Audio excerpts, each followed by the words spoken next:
Nos encontramos ya, me acuerdo mucho de ese día en el que nos encontramos meditando en los principios teológicos. ¿Se acuerdan? Aquel feriado del 29 de junio en el que nos concentramos para poder no solamente ya quedarnos en la parte de observación, estamos en el método COPA, ya habíamos visto lo que era la contextualización dentro del proceso hermenéutico, la observación dentro del proceso hermenéutico, y ahora nos encontramos en el paso quizás más importante, extraer los principios teológicos del texto bíblico. ¿De acuerdo? Y vimos tres pasos esenciales, tres pasos para hallar los principios teológicos. Los principios teológicos son la manera en la que podemos sintetizar el significado, ¿verdad? Y el primer paso para poder hacer este proceso es interpretar fielmente el texto. Conocer tan profundamente el texto que podamos recrear las ideas y las emociones del autor en nuestras mentes. Buscar el sentido original del texto. Buscar lo que el autor quiso comunicar desde un inicio. No es lo que yo quiero entender, no es lo que yo quiero aplicar, no es lo que yo quiero forzar. Se trata de lo que originalmente se deseó y debo ir pacientemente a conocer la intención del autor. Ahora, ¿esto podemos hacerlo solamente en nuestras fuerzas? Por supuesto que no. Necesitamos la ayuda, la iluminación, necesitamos el soporte del Espíritu Santo. Para esto sabemos de que debemos estar revestidos de oración. Debemos identificar el sentido singular del autor a través del sentido literal, histórico y gramatical, el sentido simple, ¿sí? El sentido sencillo. Y Noé anduvo 40 días y 40 noches en el diluvio. ¿Qué quiere decir eso? 40 eras geológicas que mientras Noé estaba en el diluvio ocurrió la era de hielo, ocurrió la exterminación de los dinosaurios. Yo debo dejar de especular y dejar de estar disparando sin apuntar al blanco.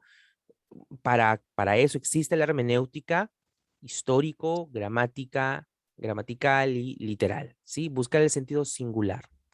Y cuando nos encontremos frente a un pasaje difícil, cuando nos encontremos frente a un pasaje complicado, cuando leamos un texto en el que se nos diga, por ejemplo, y Dios se arrepintió, ¿significa de que Dios se equivoca? ¿Significa de que Dios no es perfecto? No.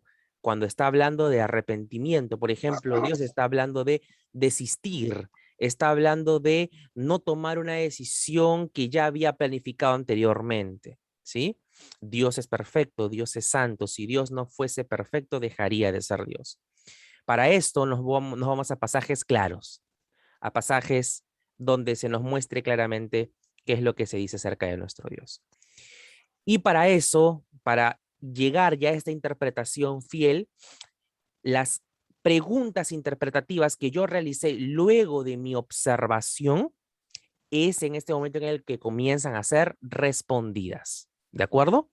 Cuando me sumerjo al proceso de la interpretación, entiendo de que ya he hecho mis preguntas interpretativas y aquí comienzo a responderlas a la luz de mi estudio bíblico. ¿Cómo son estas preguntas interpretativas? Pusimos el ejemplo de Tito 3 del 4 al 11, ¿verdad? Utilizando simplemente las 5 W más la H. O las preguntas esenciales de el qué, quién, quiénes, cuándo, por qué y el cómo, que también es crucial. La interpretación estuvimos viendo el ejemplo de Tito y ahora que ya hemos encontrado el significado, ya hemos interpretado el texto, ya hemos hecho el primer paso para extraer los principios teológicos, ya está aquí realizada. La interpretación está lista. Cuando yo deseo predicar, debo mostrarle a las personas todo lo que yo he estudiado. En realidad sí, pero ¿cuál es la diferencia entre que yo lea simplemente un comentario bíblico, que también es el estudio que ha hecho interpretativo el teólogo, sea quien sea Samuel Pérez Millos, sea Ibis Carballosa, sea John MacArthur, sea Arce Sproul, sea Charles Spurgeon, Matthew Henry, Hendrickson, sea quien sea, debo buscar extraer siempre los principios teológicos de mi texto. Y para esto yo le denomino el encontrar las implicaciones o las implicancias del texto, ¿sí? Las implicaciones originales o principios teológicos son las verdades eternas que están presentes en el mismo texto, verdades que no cambian, verdades que trascienden, ¿de acuerdo? Un principio teológico que podemos encontrar en Primera de Samuel, capítulo 17, es que Dios cuida a su pueblo. Dios protege a sus hijos, a los que le pertenecen. Esto puede extraer de la batalla de David y Goliat, ¿no? El Señor protege a los suyos. Dios es fiel. Pero ¿qué pasa si yo digo, Dios quiere que yo derribe mis Goliats? Voy a ir con mi onda ahí buscando siempre a quién derribar. Ese ya no es un principio teológico, esa historia ya ocurrió una vez y nos muestra la fidelidad de Dios, el cuidado de Dios, la misericordia de Dios para con su pueblo y la elección divina que el Señor tuvo para con David. Estas implicaciones, estos principios teológicos deben sintetizar las respuestas de las preguntas interpretativas con oraciones hechas en tiempo presente. Lo vemos en cada domingo, reflejar la supremacía de Cristo, reflejar la muerte de Cristo, entender la resurrección de Cristo y vivir para la exaltación de Cristo. En la predicación, la sabia proclamación del apóstol Pedro en Hechos 2, del versículo 22 al 36. ¿Se dan cuenta? Yo no estoy diciéndoles, esto significa esto, vamos O sea, sí lo comento, sí lo digo, pero como les vuelvo a repetir, ¿cuál es la diferencia entre un estudio bíblico o que simplemente les lea un comentario bíblico y que yo pueda decirles lo que el Señor nos muestra en su palabra como iglesia? Es que, por supuesto, la tarea del predicador, la tarea del pastor está en ser entendible, en ser claro con el mensaje. Y para esto nos ayudan los principios teológicos. No se trata simplemente de decir, ya encontré el significado y punto. Se trata de que yo pueda vivir a la luz de dos principios teológicos. No se trata de decir simplemente, wow, encontré el significado, palmas para mí. Soy mejor teólogo que MacArthur porque acabo de encontrar algo que MacArthur no vio. No se trata de eso. Se trata de que yo pueda vivir a la luz de lo que yo voy entendiendo. Y para que estas verdades puedan quedar bien impregnadas en mi mente, en mi corazón, debo resumirlas, debo entenderlas en 2 puntos, 3 puntos, 4, 5 puntos como máximo en un texto específico. ¿Sí, mis hermanos? Esto es importante, esto les va a ayudar mucho en su crecimiento espiritual, en su crecimiento doctrinal, en su crecimiento como evangelistas. Les va a ayudar enormemente poder resumir cada una de estas respuestas que ustedes extraigan, porque deben hacer el proceso hermenéutico minuciosamente. No deben pasarse de la observación a los principios teológicos sin pensar de que la interpretación no está allí presente. No, la interpretación está, el extraer el significado está. Es el primer paso para extraer los principios teológicos. Una vez que he respondido mis preguntas interpretativas, voy a sintetizar mis implicaciones. ¿De acuerdo? Ahora sí, vamos a la interpretación de Tito 3:14. Vimos estos tres en estos versículos. Luego de que habíamos respondido a las preguntas interpretativas, lo sintetizamos en 3 principios teológicos. Ahí está. Esto ya lo tenemos, lo hemos practicado ya, lo hemos repasado ya, lo han visto ustedes ya en repetidas ocasiones, lo vienen practicando y gloria a Dios por la obra que el Señor va haciendo en su iglesia. Pusimos otro ejemplo en 2 de Timoteo 4, del 1 al 4, que ustedes se encuentran actualmente. Ah, no, perdón. Esto es lo que hicimos también ya previo a 1 de Timoteo 3, del 1 al 7, en el que se encuentran actualmente. También extrajimos 3 principios teológicos de 2 de Timoteo 4, del 1 al 4. Y ahora, el tercer paso. Ya hemos dicho, el primer paso, ¿cuál es? El primer paso para poder tener en claro los principios teológicos o para extraer los principios teológicos es interpretar fielmente el texto. En segundo lugar, encontrar las implicaciones. Para esto tengo que ser muy analítico. Y en tercer lugar, es algo que también nos va a ayudar mucho, un proceso que nos va a ayudar enormemente en en nuestro entendimiento del Antiguo Testamento, para decirlo así de forma sencilla. Para esto es conocer la hermenéutica especial. Y vamos a hablar de la hermenéutica especial del Antiguo Testamento. ¿Cuáles son estas características que yo encuentro en el Antiguo Testamento que me van a permitir entender mejor cuando yo lea algún fragmento? Y no significa de que, no, una señorita diga, no, una señorita, me quedé soltera, no me casé, nadie me va a tomar por mujer, entonces voy y me voy a acostar con mi padre, así como lo hicieron las hijas de Lot. Imagínense que ustedes pensaran así. Imagínense que ustedes sacaran esas conclusiones. A ustedes les parece un poco asombroso, pero hay personas que ven la Biblia y intentan interpretarlo de esa forma porque dicen, no, es palabra de Dios, ahí está. Y lo hacen así, de esa forma. Oye, mira, aquí está que Judá se acostó con una prostituta, ¿no? Con Tamar. Y encima era su nuera. Obviamente Judá no sabía que era su nuera. Pero eso quiere decir de que yo también puedo tener relaciones sexuales con prostitutas. ¿Eso querrá decir el texto? Por supuesto que no. No se nos está enseñando eso. ¿Cómo extraer el principio teológico de un pasaje tan difícil como Génesis 39? Imagínense, ¿cómo extraerlo?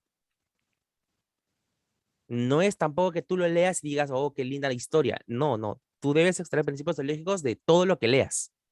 De todo lo que leas debes extraer principios teológicos. Pero ahora, como les digo, el Nuevo Testamento es sencillo en comparación al Antiguo Testamento. Claro, no vamos a hablar de Apocalipsis, ¿no? Porque es un mundo muy profundo y al cual llegaremos. Sin embargo, el Antiguo Testamento, los salmos, debo entender la naturaleza de los salmos, cómo están compuestos los salmos de exaltación, de acción de gracias, de lamento, los salmos imprecatorios, en fin. Aquí les menciono 3 puntos en principio. En primer lugar, debo conocer la manera en la que el Señor estableció los géneros literarios, tanto en el Antiguo como en el Nuevo Testamento. ¿Se han puesto a pensar en la riqueza que tenemos aquí en nuestras mesas, allí en nuestros escritorios, en nuestras manos? Tenemos una joya preciosa. La palabra de Dios tiene una enorme riqueza en los géneros literarios que presenta, en su narrativa, en su profecía, en su poesía, en su historia. Todo lo que nos narra, todo lo que nos muestra, todo lo que nos enseña, lo hace de forma muy prodigiosa. Es un libro completo, excelente en el sentido más puro de la palabra. No hay ni una sola compilación que pueda compararse a la palabra inspirada por nuestro Espíritu Santo, nuestro buen Dios. Yo debo conocer cuáles son esos géneros literarios y Dios los estableció. Dios pudo haber hecho Génesis de forma poética, claro que pudo haber hecho de forma poética.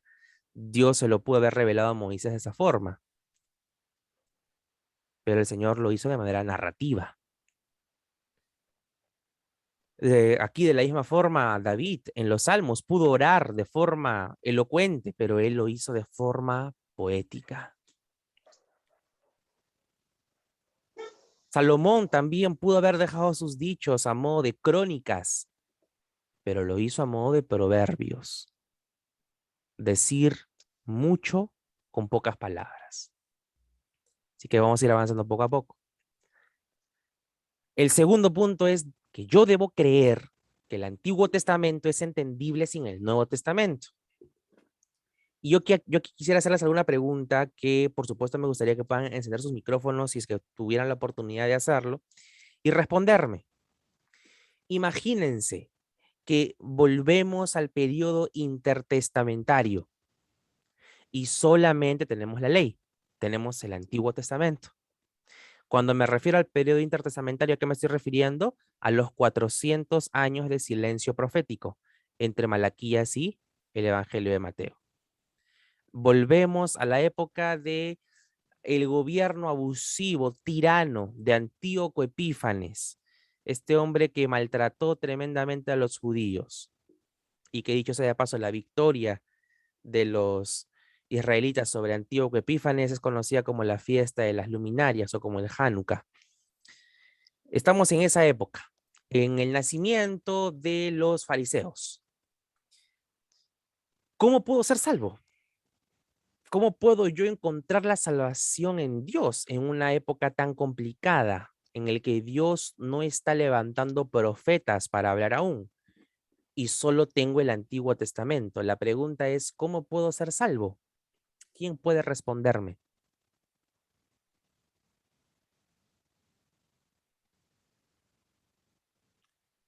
A ver, intervengan antes que pregunte nombre por nombre. Siguiendo la ley, Siguiendo la ley, o sea, por la la ley, ley mosaica. ok, por la ley, entonces yo obedecía la ley, podía llegar a la salvación A través de la fe. a través de la fe En Dios. ya, muy bien, muy buena respuesta. Va a ver, ¿qué dice aquí? Estudiando en las sinagogas, algo similar a lo que ha dicho Stephanie, ¿no? Era lo que se practicaba. ¿Quién más? A ver, Blanca, siempre tú opinas muy peculiarmente. Dime, ¿qué opinas? ¿Cómo se operaba la salvación? ¿Yo podría entender el Antiguo Testamento sin el Nuevo Testamento? ¿Cómo puedo vivir con esperanza si solo tengo el Antiguo Testamento? Bueno, en este caso sería obedeciendo la ley y esperando al Mesías. Ok, ok. Un poco viva tu respuesta. Has tomado de los dos lados, obedeciendo la ley, lo que dijo Stephanie, y, y esperando la promesa en Dios que dijo Elisa. Ya. Bien, a ver, una pregunta más. A ver, una persona más. Hermanita Lucy o Gladys, cualquiera que se atreva a participar. A ver, ¿qué dicen ustedes? ¿Cómo eran salvas las personas en el Antiguo Testamento?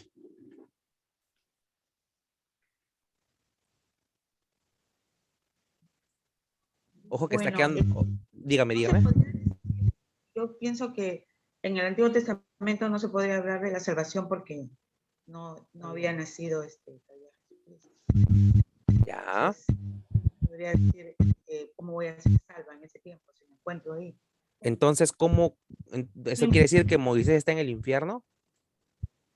¿Abraham? No, no, solamente sería obedeciendo la ley, ¿no? Sabiendo, porque por ejemplo, en el caso de Job, él era un hombre de Dios, ¿no? Dice el libro de Job, entonces el Señor lo conocía, pero era porque era obediente a la ley. Ajá. Ok. Claro, Por la fe. ¿Quién dice por la fe? yo, María José, por la fe. ¿María José, Majito o Gladys? Tiene la voz parecida. Todas somos una para todas y todas. Ah, ya. Si se salvan todas, o si se ahogan todas. Neuronas. Porque cuando estaba Abraham no estaban las leyes. Ah. Qué buena observación. Qué buena observación.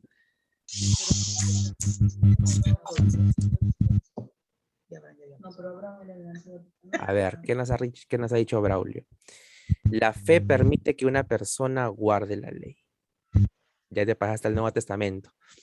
No corramos todavía al Nuevo Testamento. A ver, ¿qué dicen, hermanos? Ya estamos a ver. La pregunta como que ha servido un poco para entrar en debate.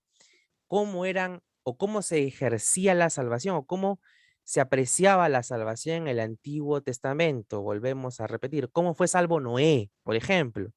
Noé tampoco tenía la ley, y no estaba ni siquiera todavía el pacto abrámico. ¿Cómo fueron salvos estos hombres?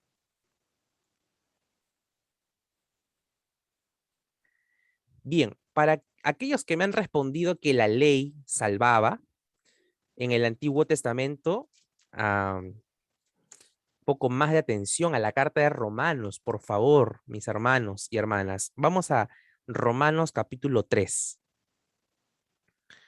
Romanos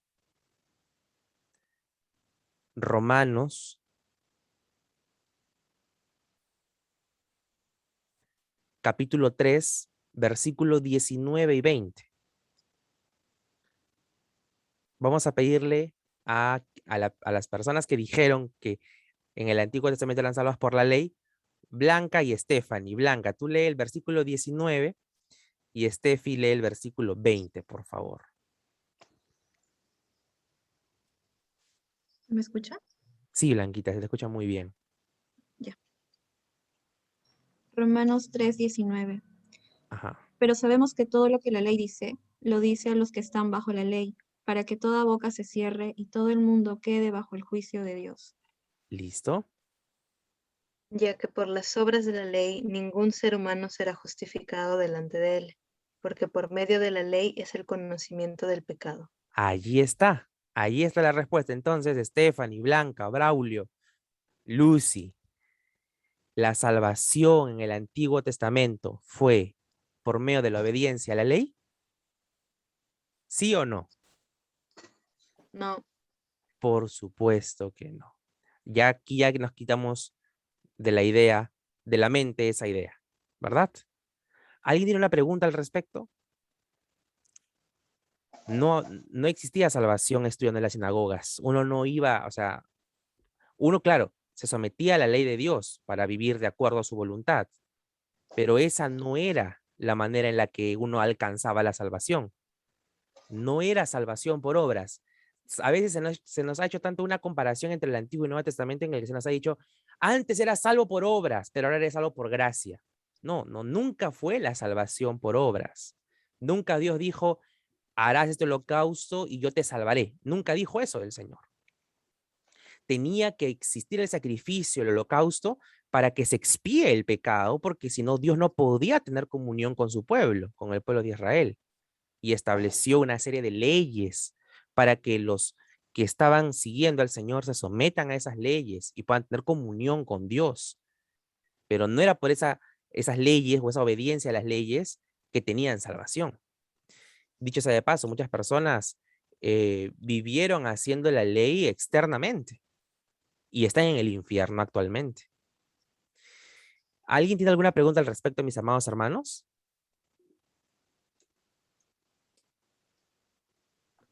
¿cómo es que Noé y Abraham en ese tiempo pues desarrollaron esa fe y por qué los demás no pudieron hacerlo?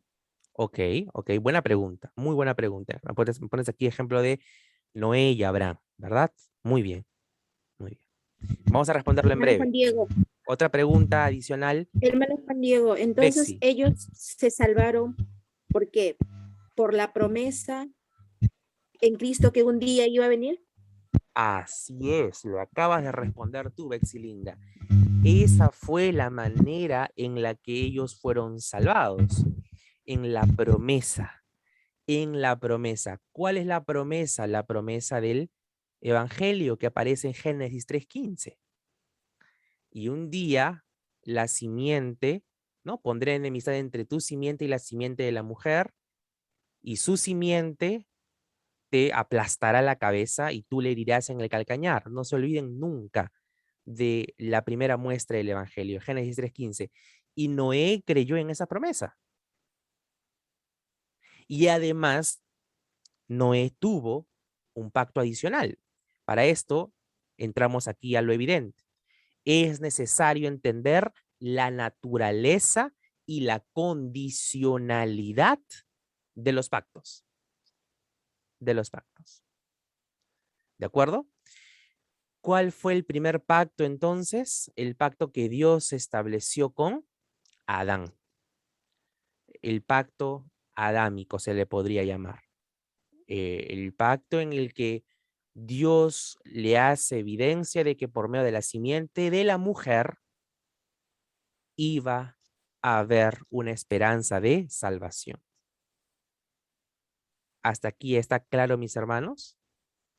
Recordemos que Gálatas, capítulo 3, versículo 24, Gálatas 3:24, se nos dice el propósito de la ley, que la ley nos ha conducido a Cristo. La pregunta es, ¿cuál era el propósito de la ley?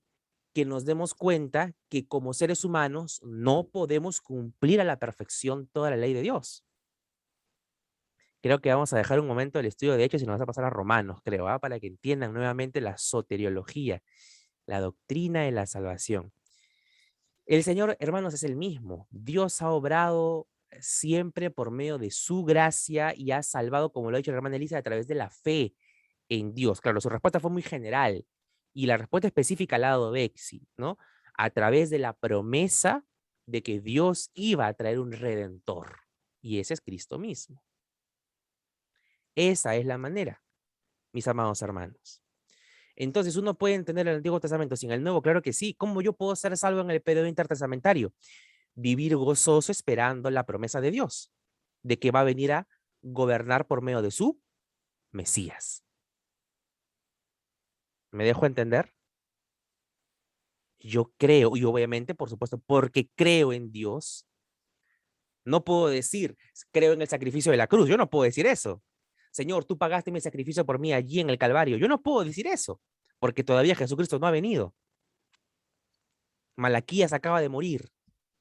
Hay un periodo de incertidumbre en mi nación, pero yo me mantengo firme, me mantengo gozoso, esperando la salvación de Dios, que va a venir físicamente a través de Jesús. Para terminar y cerrar este punto, vayamos a Lucas, miren, para que les quede claro, Lucas capítulo, creo que es 1 o 2, pero 1 creo. Vamos a ver, Lucas 1.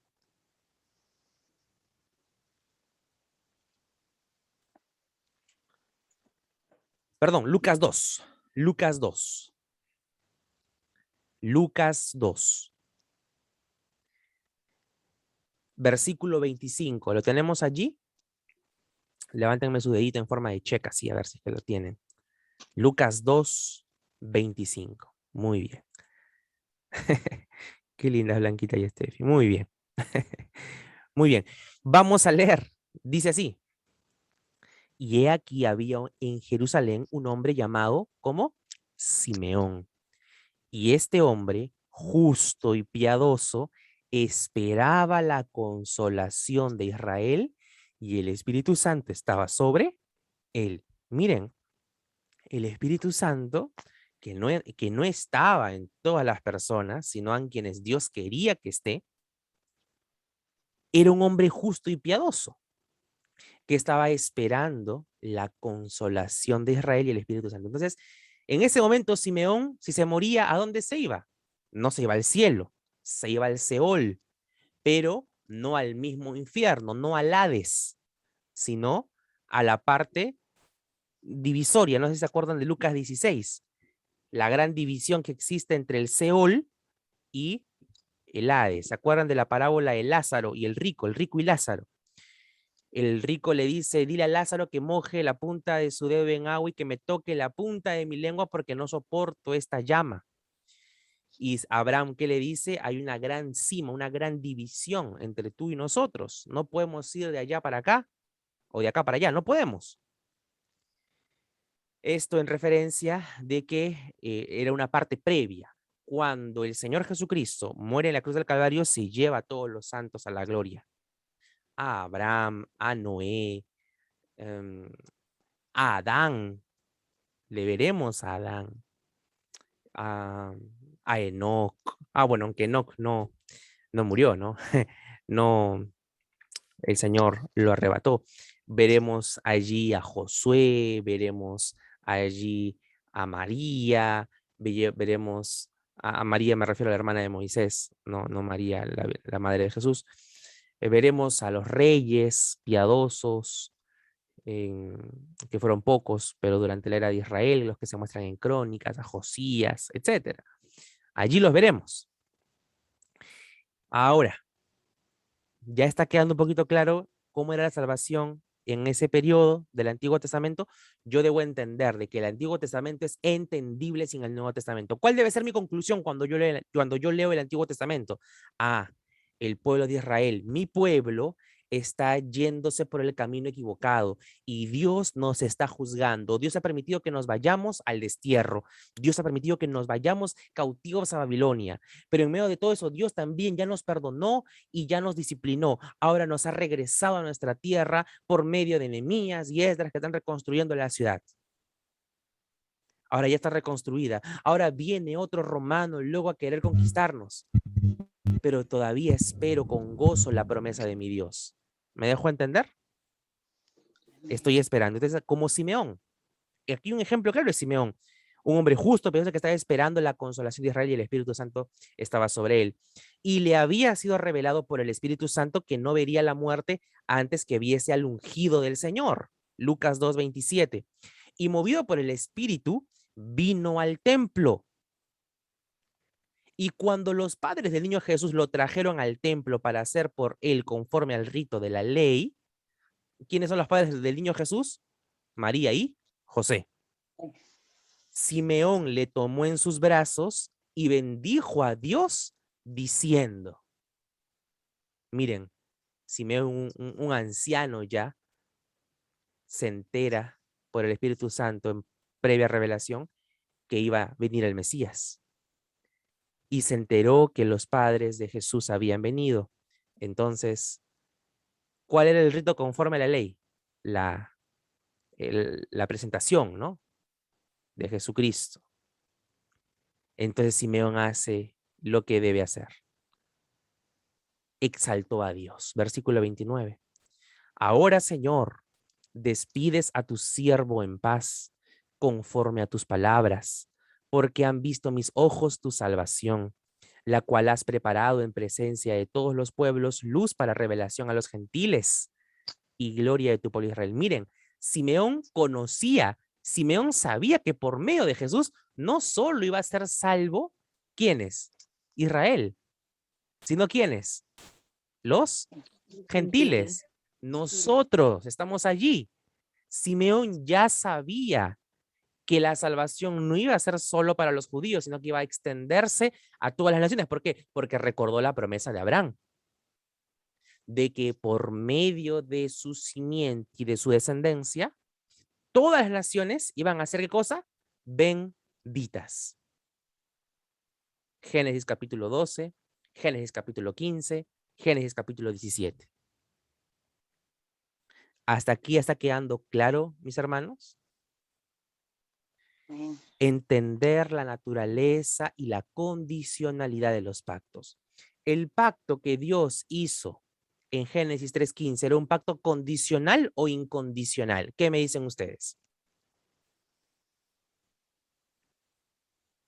¿Era un pacto condicional o incondicional? Incondicional. Incondicional, porque no había dicho en ningún momento el Señor, si ustedes se mantienen pegados a mi ley, yo cumpliré mi promesa. No dice eso. Dice, y la simiente de la mujer te aplastará la cabeza, tu simiente, oh serpiente, digna de muerte, te aplastará la cabeza. Se va a cumplir. ¿Y ese pacto ya se cumplió? ¿Sí o no? Sí. ¿Qué me dicen? Sí. Sí. Bexy me dice que sí, que Steffi también me dice que sí. Blanquita creo que está así, moviendo la cabeza. Vamos, Blanquita, toma una postura. Braulio. Lucy, Gladys, Majo. Ya se cumplió, sí. Tú eres la teóloga de la familia y salva a tus tías, a tu tía y a tu mamá.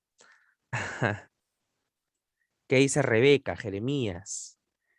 ¿Qué dicen Ruti? ¿El pacto abrámico ya se cumplió? ¿Sí o no? Sí, porque ya nació Jesús. Jesús era lo que estaban esperando, la promesa. La simiente de la mujer, ¿verdad? A ver, ¿qué dice Braulio? ¿No es eso en el Apocalipsis? Yo digo que no. Muy buen aporte, Braulio.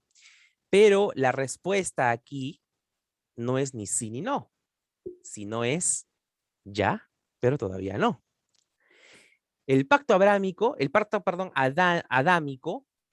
¿ya se cumplió? Sí, porque como lo dice Bexy, ya nació Jesús y ya pisó a Satanás en la muerte, obviamente en la cruz, Satanás le hiere en el talón por el sufrimiento que pasó Cristo, pero Cristo vence finalmente, pero actualmente todavía Satanás sigue reinando esta tierra, sigue gobernando, porque Dios le da permiso. Y en el día final, tal como lo dice Braulio en Apocalipsis, no recuerdo en este momento el capítulo exacto, pero se muestra que después de los 1000 años se le aplastará la cabeza a Satanás. Y allí será el cumplimiento pleno, completo de todas las cosas. ¿Vamos entendiendo, queridos hermanos? O sea, ¿fue un pacto incondicional? Claro que sí. La naturaleza, claro que sí. Se va a cumplir en plenitud en el día final. Pero se dan cuenta que si es que yo no me ubico muy bien en el contexto, ¿puedo llegar a conclusiones apresuradas? Debo ser pausado en mi estudio bíblico. A ver, ¿qué nos dice Braulio? Ajá. Así es, hermano. Bien. Entonces, ya que hemos hablado del pacto adámico, Génesis 3:15, ¿a qué pacto nos trasladamos? Una vez que, obviamente, Adán y Eva pecan, es que Dios menciona este pacto. Y el pacto es una manera en la que Dios va a reconciliar a su creación con él. La primera es por medio de la promesa de que iban a ser por medio de la mujer, Cristo, ¿no? El Salvador. Ahora, ¿qué me dicen? ¿Cuál es el siguiente pacto que encontramos? Me voy a quedar callado hasta que me responda. No voy a decir ni una sola palabra.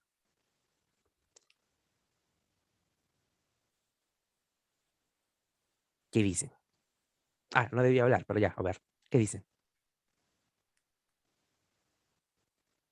Después del de Adán, Claro, ¿cuál vendría a ser el siguiente pacto, luego del pacto adámico? Noé. Noé, muy bien. A este se le conoce como el pacto noéico. Neo, dice Braulio. No, no es Neo, es Noé. Braulio, lee tu Biblia otra vez, por favor. Es el pacto noéico. Génesis capítulo 8, versículo 21 al 22.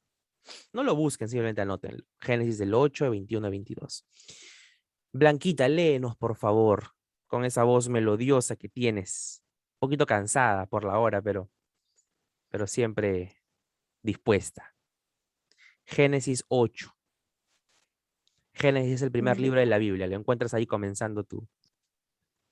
Después del índice. ¿Tienes qué versículo? 8. Del versículo Génesis. 21 al 22. Léenos, por favor. Bien. Léelo Dice sin lo miedo. siguiente. Si tu mamá se despierta, ya es para que se arrepiente. Vamos, léenos. léenos. Está durmiendo. Y percibió Jehová olor grato, y dijo Jehová en su corazón: no volveré más a maldecir la tierra por causa del hombre, porque el intento del corazón del hombre es malo desde su juventud, ni volveré más a destruir todo ser viviente como he hecho. Mientras la tierra permanezca, no cesarán la sementera y la siega, el frío y el calor, el verano y el invierno, y el día y la noche. Perfecto. ¿Encontramos alguna conjunción sí en condicional en el texto? No. Por lo tanto, el pacto noéico, ¿es condicional o incondicional? ¿Qué dicen?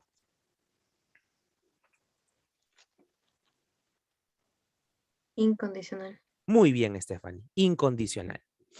¿Es un pacto que todavía se encuentra vigente? Claro que sí, porque Dios no ha vuelto a enviar otro diluvio. ¿De acuerdo? El Señor sigue conservando a su creación. Sigue trayendo el verano, el invierno, la lluvia, la siega, todo por su sola gracia. ¿Cuál es el siguiente pacto? Ah, y para sellar el pacto, mostró un arco iris. El Señor siempre sellaba sus pactos de muchas maneras. Braulio, dinos, tienes una mano levantada. A ver.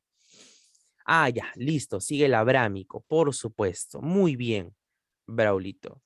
Ya que nos has dicho, por favor, prende tu micrófono, hermano. Y léenos Génesis 15 del 17 No importa que tengas bulla, hermano, no importa, hermano. Dale nomás, prende tu micrófono, que la gente sepa que estás estudiando la Biblia y léelo con voz de guerra. Génesis 15, del versículo 17 al 18.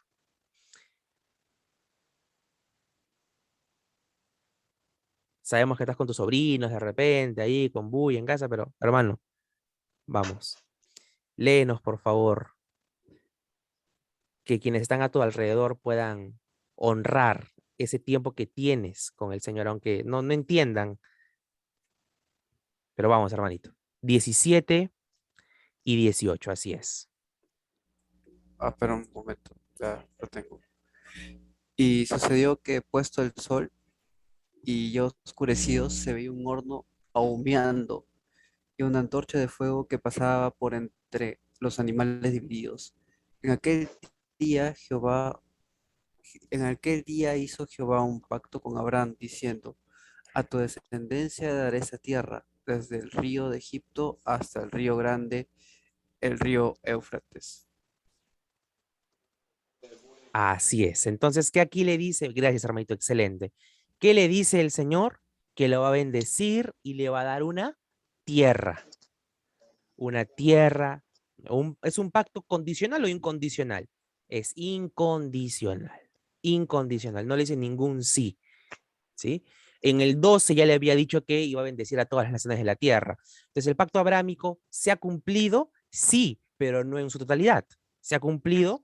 El Señor ha traído salvación por medio de la simiente de Abraham. Claro que sí, porque se somete a la promesa y al pacto adámico, ¿no? De la descendencia, de la simiente de la mujer. Abraham es parte de la simiente de la mujer. Pero aquí es claro, tal como lo dijo nuestra hermana María José, Abraham no pudo haber sido salvado por la ley porque Abraham vivió 460 años antes que la ley. Entonces, no podía haber salvación por medio de la ley en todo Génesis. ¿Se dan cuenta? ¿Cómo eran salvas estas personas?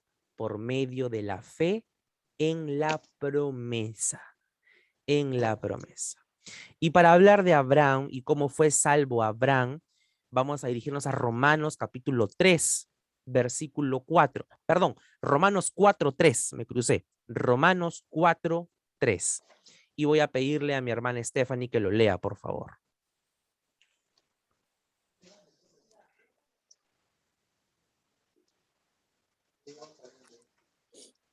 Romanos 4:3, Steffi, vamos. Romanos es la primera carta del Nuevo Testamento, está después de Hechos, antes de Primera de Corintios. Vamos, léenos, por favor. Dice Romanos 4:3. Porque, ¿qué dice la Escritura? Creyó Abraham a Dios y le fue contado por justicia. Así es. Entonces, ¿cómo fue justificado Abraham? Por medio de la fe. Por medio de la fe. Así que, ¿cómo era la salvación en el Antiguo Testamento? Por medio de la fe, en la promesa. Por medio de la fe, en la promesa del Señor, que Él iba a venir a salvar. Y por supuesto, aquí hay una promesa de la tierra prometida. ¿Esa tierra a quién le corresponde? ¿A la iglesia o a Israel? ¿O al pueblo, a la descendencia física de Israel? De Abraham. A la descendencia física, por supuesto. Nosotros no somos descendientes de Abraham directamente, sino hemos sido injertados espiritualmente. Es por eso que a Israel le corresponde en la parte final de esta era ver el cumplimiento de esta nueva tierra. Por eso que se habla de cielos nuevos y tierra nueva. Este lugar físico en el que nos encontramos va a convertirse en un cielo nuevo y en una tierra nueva, en el reino milenial, en los 1000 años que tengamos aquí con nuestro Señor. ¿De acuerdo? Entonces Abraham fue salvo por medio de la fe y fue considerado justo delante de Dios. Vamos al siguiente pacto. ¿Qué pacto encontramos? Ya hemos hablado del pacto adámico, noeico, abrámico. ¿A cuál nos dirigimos? Al pacto mosaico. Muy bien, Braulio. Muy bien. Vamos a bajar su mano. No sé cómo se baja su mano. Creo que Blanca eso lo hace. Ya, ahora, Braulito, nuevamente, hermanos, léenos. Éxodo 19, 5, 6. Sigue participando, hermanito, por favor. Éxodo 19, versículos 5 al 6. Vamos a ver. Anótenlo, hermanos, allí el pacto mosaico que se encuentra en Éxodo 19, del 5 al 6.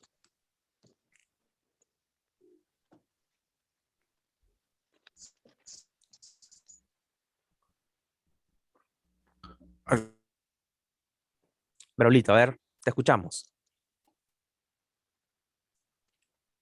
Éxodo 19 del 5 al 6. Estás con el micrófono apagado, hermano. Prende tu micrófono. Creo que se desconectó. ¿Le apagaron el internet? ¿La computadora? Creo que sí. A ver, ¿alguien más lo tiene? ¿Que lo quiera leer? ¿Alguien más lo tiene allí? Éxodo 19. Blanquita, ¿lo tienes tú? A ver, léenos, por favor, Blanquita. Ok. Éxodo 19 del 5 al 6, ¿verdad? Sí. Ya. Ahora pues, si diréis oído a mi voz y guardaréis mi pacto, Si vosotros diereis oído a mi voz seréis oído a mi voz y guardaréis mi pacto, y vosotros seréis guardareis mi pacto. mi pacto, Acuérdate que es condicional, ¿no? Acuérdate que es condicional. Si vosotros diereis oído a mi voz y guardareis mi pacto, ajá, no está diciéndole ustedes lo van a hacer, es si es que lo hacen, vosotros seréis mi especial tesoro sobre todos los pueblos, porque mía es toda la tierra, y vosotros me seréis un reino de sacerdotes y gente santa. Estas son las palabras que dirás a los hijos de Israel.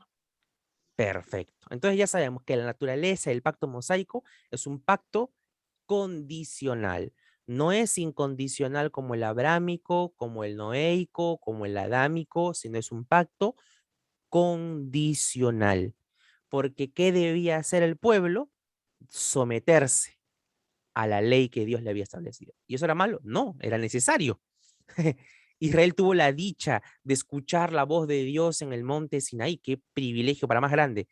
La ley, por supuesto, era lo mínimo que ellos podían esforzarse por hacer, pero la ley al final se nos muestra en la Biblia de que fue dada para que se den cuenta de que el corazón es perverso, maligno, malvado, dañino. No hay mayor enemigo en nuestro frente que nosotros mismos. Por lo tanto, la ley nos sirve para que nos conduzcamos a que la única esperanza que debemos tener está en Cristo Jesús. Muy bien. Entonces ya sabemos. Ahora ya tenemos el pacto mosaico. ¿Cómo fue Salomón Moisés? Por la fe de la misma forma. Por la fe hizo, en Hebreos 11 se nos muestra, ¿no? Que por la fe Moisés dejó el palacio y se fue a ser, obviamente, perseguido, pero luego regresó por medio de lo que creyó en Dios, lo que Dios le dijo que iba a hacer. ¿Qué hizo Moisés? Creyó. ¿Qué pacto viene después de el de Moisés? El pacto, ya hemos dicho, adámico, noeico, abrámico, mosaico, viene el davídico. Bien, hermano. Bien, Braulito.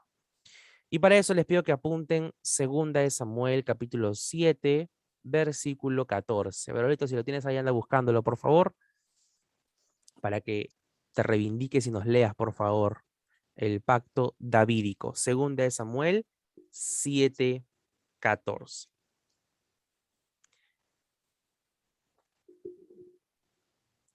Ya, espérame un momentito, antes que se vaya la señal otra vez. A ver. Dice,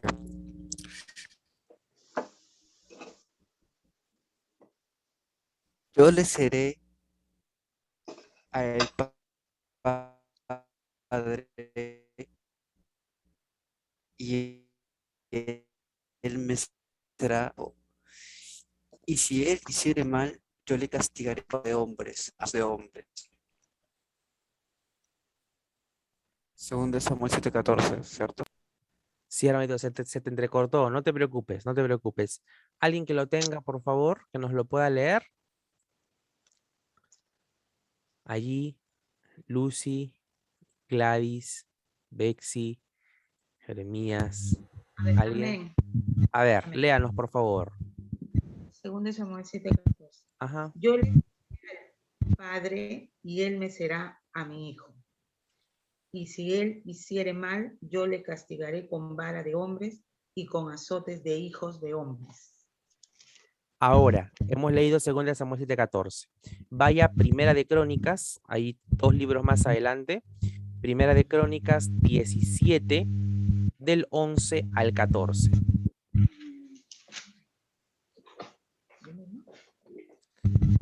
¿Lo tiene? A ver, sí. Léanos, por favor. Esos 3 versículos, 11, 12, 13 y 14. 11, 12. Y cuando tus días sean cumplidos para irte con tus padres, levantaré descendencia después de ti, a uno de entre tus hijos, y afirmaré su reino.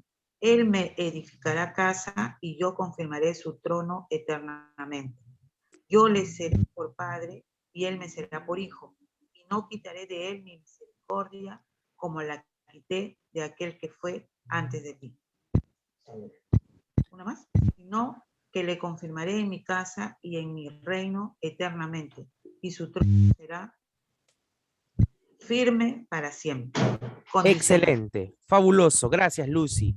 Gracias, Braulio. Gracias, hermanas y hermanos. ¿De quién está hablando aquí necesariamente? De nuestro Señor Jesucristo. Porque va a traer del linaje de David aquel que va a gobernar eternamente. Salomón, dicen algunos, porque Salomón edificó el templo. Sí, pero Salomón se murió. No puede ser Salomón. Debe ser alguien que sea inmortal. ¿Y quién es el único inmortal? Nuestro Señor Jesucristo. ¿Se dan cuenta? Vamos viendo entonces cómo cada pacto va avanzando en superioridad, ¿no? El adámico, vamos viendo, ¿no?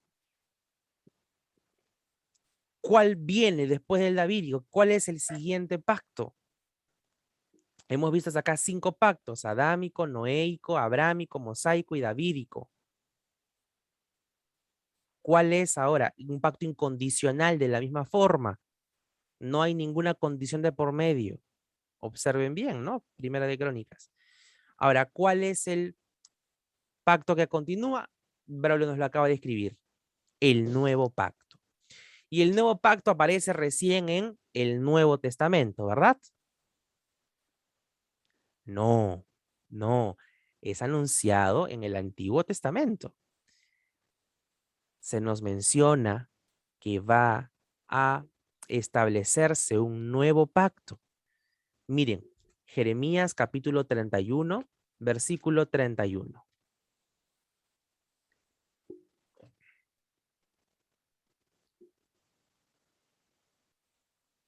Jeremías 31, 31.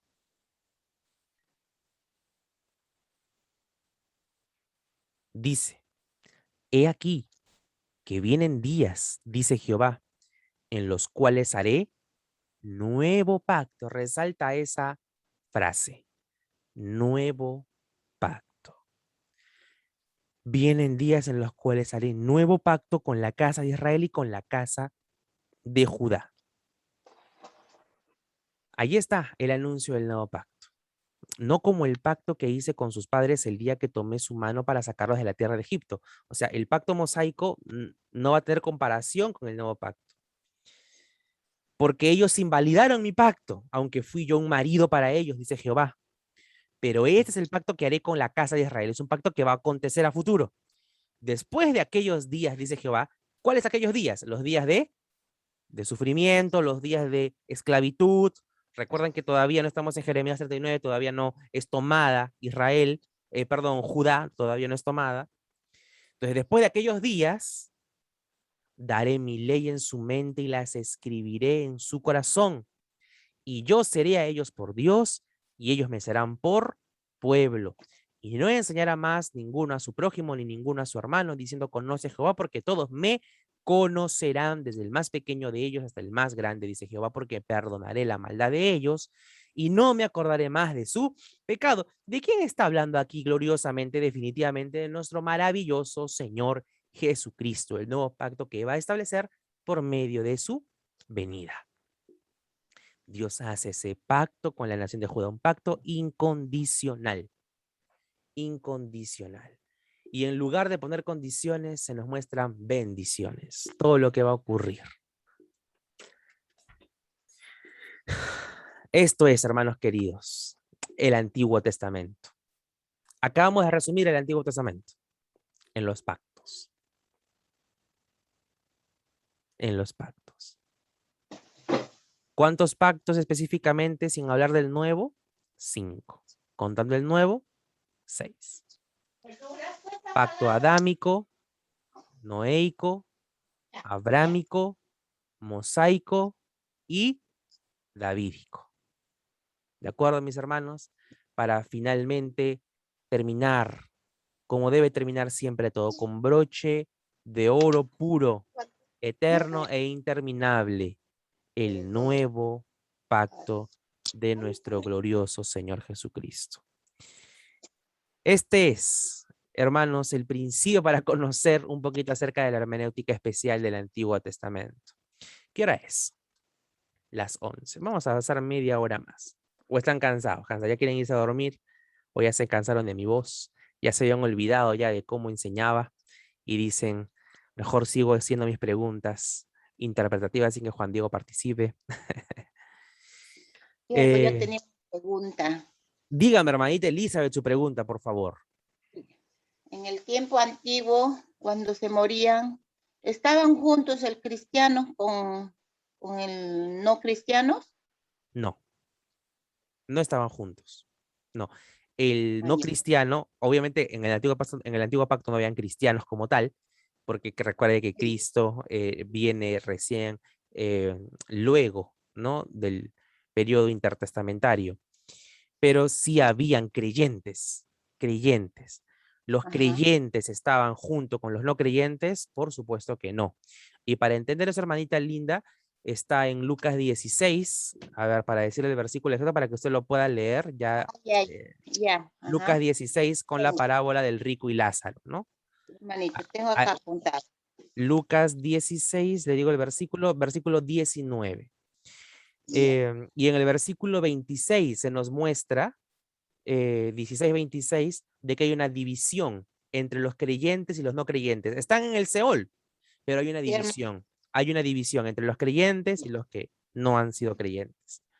Y Hermanito. los que no fueron creyentes, ¿tienen oportunidad de arrepentimiento? Por supuesto que no. Por supuesto que no. Ya no hay esperanza para ellos. Pero para aquellos que murieron esperando al Mesías, que murieron con esperanza, ¿fueron salvados? Por supuesto que sí. Noé, Abraham, ya hemos dicho, ¿no? Isaac, Jacob, Judá, todos ellos. José, Manasés, Eleazar, Aarón, todos. Y hermano, Ahora gracias. están en el cielo, ya no están en el Seol. Si nosotros Sí, nos morimos, no nos sí, vamos al sí. Seol, nos vamos directamente al cielo, ¿no? A los brazos de nuestro Señor. Bien, mis Gracias. amados hermanos, gracias, hermanita linda, por su pregunta. Braulio había hecho un comentario, dice, la representación del pacto abrámico es la circuncisión, por supuesto que sí, eso no lo mencionamos, ¿no? La señal era la circuncisión, así como la señal de el pacto noéico era el arco iris, en el abrámico era la circuncisión. En el mosaico, ¿cuál era? ¿Cuál sería la señal del pacto? La ley. Muy bien, así es. Y en el pacto davídico, ¿cuál sería? ¿Cuál sería la señal? Ya no había tabernáculo. Era una prefigura, ¿no? Del templo. El templo. Dios sella. Pero obviamente ese templo es destruido, ¿no? Hoy ese templo no existe como tal. pero va a reedificarse en el día final cuando Cristo mismo sea nuestro templo. Así que mis amados hermanos, vamos a ir ahora, ya mencioné esto, ¿no? Vamos a hablar de la teocracia, ¿de acuerdo? Vamos a aprovechar estos últimos minutos que nos quedan para hablar de la teocracia. ¿Qué entendemos por teocracia? La teocracia es el sistema político en el cual los sacerdotes o los príncipes, en su calidad de ministros de Dios, ejercen el poder político. Esto lo encontramos desde la época, ¿no?, de la ley, de la emisión de la ley. Dios va a formar una nación y los forma allí en el desierto. Empieza a establecerse la teocracia. ¿Quién era allí el profeta? Moisés. ¿Quién era el sacerdote? Aarón. ¿De acuerdo? Y así la teocracia se mantuvo. Luego, la teocracia, ¿cómo se apreció? Por medio de los jueces. Hasta que llega Samuel. Y es la conexión para la época de los reyes. Pero sí en una teocracia. Saúl, David. Es una monarquía teocrática, se podría decir, si es que queremos hacer, o una teocracia monárquica, ¿no? Porque había allí ya un rey. Pero la gran mayoría de reyes fueron malos. Vamos a ver esto cuando entremos ya a la lectura diaria. Cuando acabemos Samuel y entremos a los reyes, vamos a ver, y este rey hizo lo malo ante los ojos de Dios. Y Joaquín, con 8 años, hizo lo malo ante los ojos de Dios. Terrible. Vamos a ir viéndolo poco a poco. Esta es la teocracia, ¿sí? Y el Antiguo Testamento, en su gran parte, es una teocracia. La manera del gobierno de Dios. Para esto también yo debo saber, debo entender, queridos hermanos, que hay una gran diferencia entre Israel y la iglesia. ¿De acuerdo? Hay una diferencia entre Israel y la iglesia actual, porque unos dicen, está ocurriendo esto con Israel porque Israel ya no se acuerda que debe organizarse con su ejército y hacerle frente a las otras naciones. No, hay una diferencia ahora entre Israel y la iglesia. Debemos por eso aplicar correctamente los principios teológicos. Para esto debo conocer las responsabilidades pasadas de Israel. ¿Cuáles eran las responsabilidades pasadas de Israel? ¿Cuáles eran? Les menciono 4. Vamos primero paso por paso. Israel debía, y pongo aquí con letras rojas y en negrita, Israel debía ejecutar el juicio de Yahweh, de Jehová. Israel debía ejecutar el juicio de Jehová. Y esto lo vamos a encontrar de manera muy clara en Génesis, desde el primer momento en el que el Señor habla con Abraham, aun cuando no tenía ni siquiera un solo descendiente. Génesis 15, 16. Vamos a ver. ¿Quién nos lo lee? O bueno, yo se los leo. Quería cuidar la garganta, pero vamos a avanzar un poquito rápido.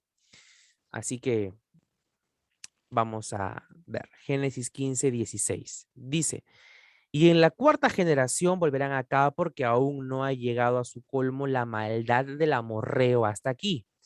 Entonces, la maldad de los amorreos iba a crecer. Entonces, el pueblo que iba a salir de la descendencia de Abraham iba a mostrarles la superioridad de Dios por medio de exterminación, de matanza, de asesinato permitido por Dios. Sí, pero en la Biblia dice no matarás. En la ley dice no matarás. Esto estamos hablando antes de la ley. Y esto no se contradice. No es que se contradiga, sino que no matarás por el simple hecho de no matar, ¿verdad? No matarás por eso. Pero Aquella persona que se quiere deleitar en hacer daño, Dios le da una orden al pueblo de Dios. Vas a matar a todos aquellos que se atrevan a burlarse de mi nombre o aquellos que quieran matarlos a ustedes. Primera de Samuel 15:3. Yo se los leo.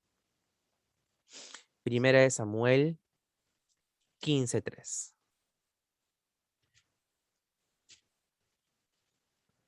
Dice así. Ve pues y hiere a Amalec y destruye todo lo que tiene, y no te apiades de él. Mata a hombres, mujeres, niños y aún los de pecho, vacas, ovejas, camellos y asnos. Lo acabamos de leer hace 3-4 días. Dios le dice a Saúl que vaya y destruya a los amalecitas por completo, por todo lo que había hecho sufrir al pueblo de Dios en el desierto, cuando salieron de Egipto. Entonces, ¿qué puedo entender? De que Dios manda a Israel para que ejecute sus juicios. Amalek se había enfrentado nada menos que al pueblo del Dios viviente. ¿Iba a pasar por alto? Por supuesto que no. Dios simplemente estaba esperando el momento correcto y pasados varios años después, levanta a Saúl, alguien que no vivió ni siquiera el sufrimiento de Amalek, pero Dios le dice que vaya y destruya a todos. Ahora, ¿Saúl cumple esto? Por supuesto que no, a totalidad. Y esto le genera la estocada final para que él pierda el trono. Israel debía mostrar el poder de Jehová. Pero antes de esto, discúlpenme. Israel debía matar a las naciones. Quiere decir que como iglesia debemos matar a las naciones que se opongan a Dios. En Argentina han legalizado el matrimonio homosexual o el aborto. Vamos a ir a matar a los argentinos. ¿Vamos a decir eso? Por supuesto que no. Vamos a tomar aquí 1 Samuel 15:3 y vamos a matar a todos, hombres, mujeres, niños, niñas y a los de pecho. No, por supuesto que no. ¿Cómo van a matar a todos, hermanos? De repente ahí está mi futura esposa. No sabemos que van a matar a mi futura esposa. No, por favor. Vamos a meditar cómo aplicar esto, por ejemplo, ¿no? Como iglesia. Hoy ya no debemos matar a las naciones porque se rebelan en contra de Jehová. Ahora, ¿qué se nos manda? Romanos 13:1. Sométase a toda autoridad humana, porque ellos velan por vuestro bienestar. ¿Sí? Hoy como iglesia ya no debemos matar a las naciones porque se pongan en contra de la ley de Dios, sino al contrario, nos sometemos, porque Dios es quien ha puesto esas autoridades. Ellos piensan que es el pueblo, pero es Dios finalmente quien les da.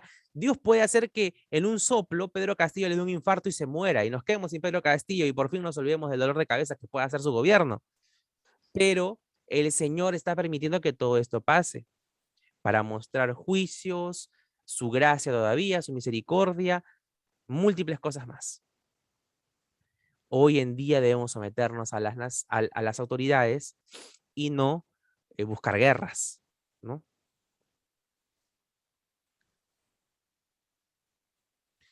Siguiente.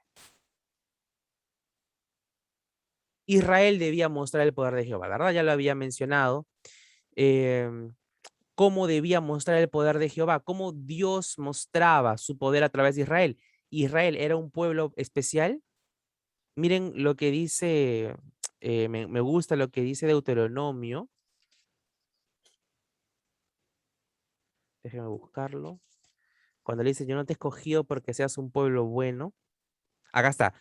Deuteronomio 7:6. Y vamos a leer del versículo 6 al 8. Deuteronomio 7. Yo se los voy leyendo. Dice, porque tú eres pueblo santo para Jehová tu Dios. Jehová tu Dios te ha escogido para hacerle un pueblo especial, más que todos los pueblos que están sobre la tierra. No por ser vosotros más que todos los pueblos os ha querido Jehová y os ha escogido, pues vosotros erais el más insignificante de todos los pueblos, sino por cuanto Jehová os amó y quiso guardar el juramento que juró a vuestros padres, os ha sacado Jehová con mano poderosa y os ha rescatado de la servidumbre de mano de Faraón, rey de Egipto. Por lo tanto, ¿qué le está diciendo aquí Dios? Oigan, ustedes no se sientan especiales, ¿sabes? Porque Dios está con ustedes.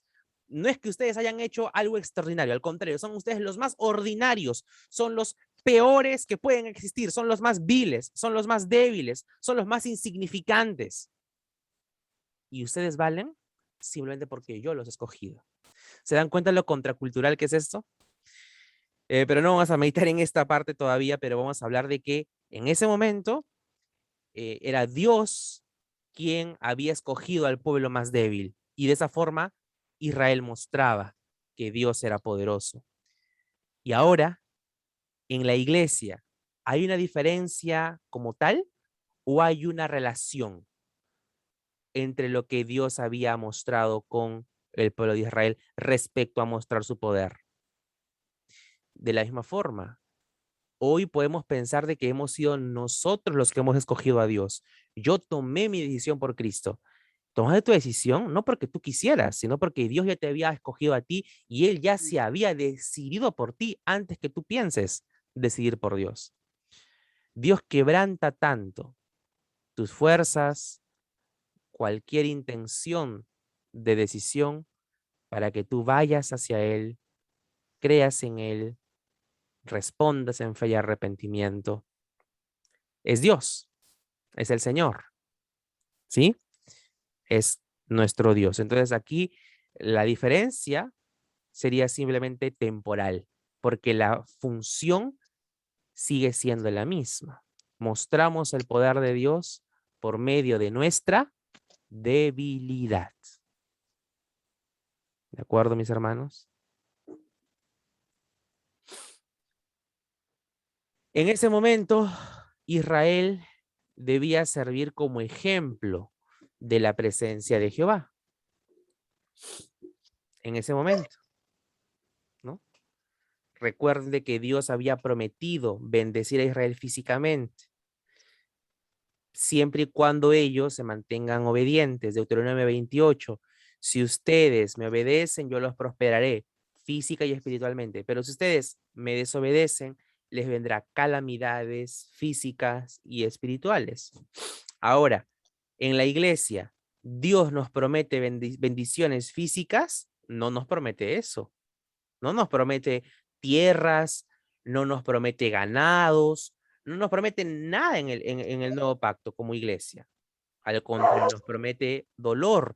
Nos dice, si tú obedeces, vas a sufrir aquí mucho, pero vas a prosperar allá en lo espiritual, en lo eterno. Pero si me desobedeces, probablemente prosperes aquí, pero sufras allá en la vida eterna, que es la que realmente importa. ¿Se dan cuenta, queridos hermanos, la diferencia? Entonces, vamos entendiendo hasta aquí las responsabilidades pasadas de Israel y cuáles son las diferencias con la iglesia. En aquel momento, Israel debía funcionar como el vocero del Señor. Recuerden que Dios había escogido a Israel para que pronuncie la salvación a todas las naciones. ¿Será diferente hoy con la iglesia? ¿O sigue siendo nuestra misma misión, proclamar la salvación? Es diferente, la misma. La misma. Debemos proclamar la salvación de Dios. Mateo 28, del 18 al 20. Marcos, capítulo 16, versículo 15. Lucas, capítulo 24, del versículo 44 al 47. Podemos tomar Juan, capítulo 21, versículo 19. Apacienta mis ovejas. Hechos, capítulo 1, versículo 8. La gran comisión que tenemos. ¿Sí? Entonces aquí estamos, mis amados hermanos. Esto es lo que tenía para compartirles el día de hoy. A ver, vamos a adelantarnos un poquito de la próxima semana, ¿ya? Ya les he mencionado lo que han sido entonces la naturaleza de los pactos, conocer la hermenéutica especial del Antiguo Testamento está ligada a conocer la naturaleza de los pactos, a conocer cuál ha sido el propósito de la teocracia, ¿sí? Y también vamos a ver algunos géneros, ¿no? Literarios en la Biblia. En el Antiguo Testamento específicamente vamos a ver lo que es profecía, lo que es narrativa, lo que son proverbios y lo que es poesía, ¿sí? Y esto ya lo estaremos profundizando en la próxima semana. Vamos a quedarnos aquí hoy y también estaremos ya viendo lo que es la hermenéutica especial para el Nuevo Testamento. Entonces ya hemos entendido, hemos quitado de nuestra mente si por ahí estábamos pensando de que la salvación era por obediencia de la ley en el Antiguo Testamento, ya está, ¿no? Ya se nos fue eso hoy de la cabeza. Y qué bueno que se nos haya ido eso ya de una vez. La salvación, entonces, no era por obedecer los 10 mandamientos, no era por ir a la sinagoga, por acompañar a tu papá porque era sacerdote, profeta, no. La salvación era porque creías en la promesa de Cristo. De acuerdo, mis hermanos, ¿tienen alguna pregunta, algo adicional que quieran agregar para ya ir terminando en oración?